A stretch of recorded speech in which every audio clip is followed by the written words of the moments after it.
Students, now we will do an activity.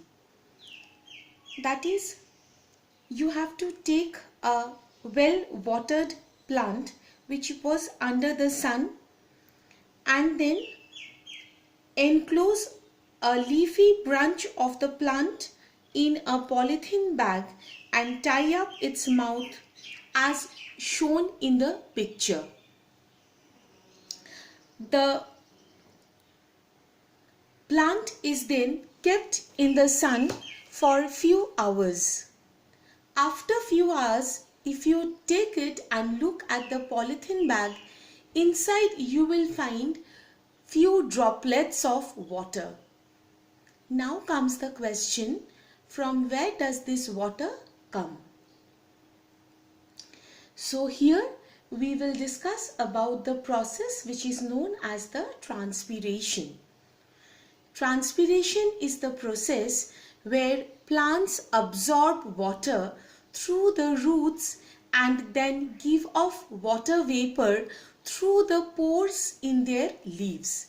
So now you can understand the extra water by the pores of the leaf or the stomata has gone out in the form of water vapor, which you can see in the polythene bag. So this is an important physiological process of plant.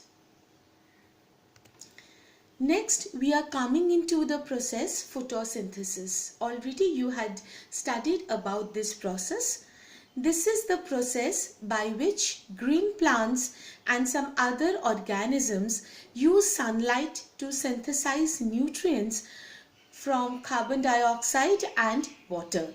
So during this process, the main raw material we need is sunlight, chlorophyll, carbon dioxide and water, and the byproduct we get from this process is carbohydrate food as well as the oxygen.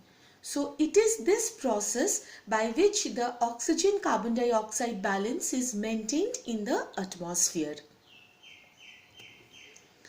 Now we already always say that photosynthesis is the process which is taking place in the leaf. Now you have to make a test to show that leaf prepares the food by photosynthesis. So what will we do? In order to carry out this process, a potted plant with the green leaves was placed in a dark room for a day.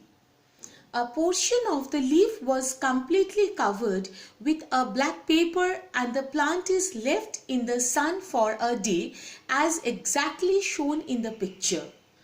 The leaf covered in the black paper was removed and this is done after few hours or a day, and then the iodine test was done. Iodine test, you had done it in the first chapter.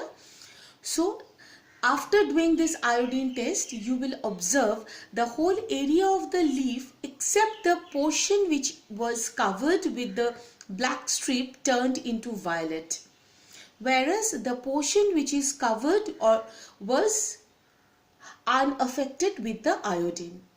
This is because the whole area was uncovered, so it can perform photosynthesis and prepares the starch. With the contact of iodine, starch became violet, but the covered portion was unable to photosynthesize. That's why they could not produce the starch, so the iodine test result was negative. By this experiment, we can prove that leaf prepares the food by photosynthesis.